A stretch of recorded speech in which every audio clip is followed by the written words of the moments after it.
बहुत मुश्किल था दिलान।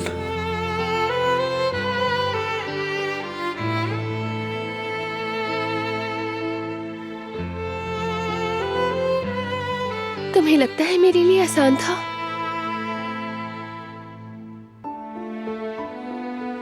क्या मैं अपने दिल का आधा हिस्सा यहीं छोड़कर चली जाती?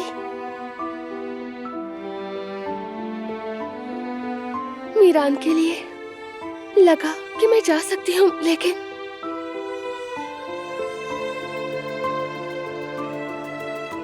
तुम मेरे साथ रह गई। अब मैं तुम्हारा हर दिन खूबसूरत बनाने के लिए जो करना पड़ा वो करूंगा।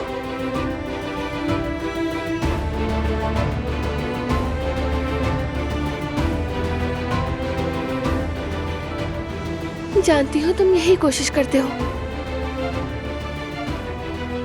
तुम कभी भी पीछे नहीं हटे।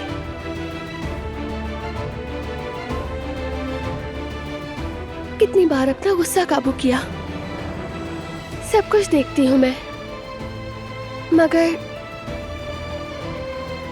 हमारे दुश्मन की नफरत हमारी मोहब्बत पर गालिब आ गई तो हम क्या करेंगे बारान? बस मैं इसी बात से डरती हूँ हमेशा।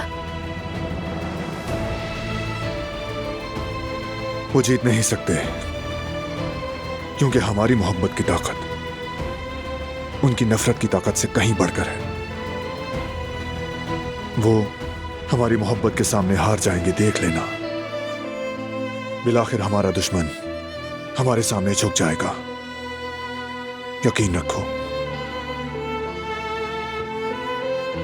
मुझे तुम पर यकीन है, हम पर भी।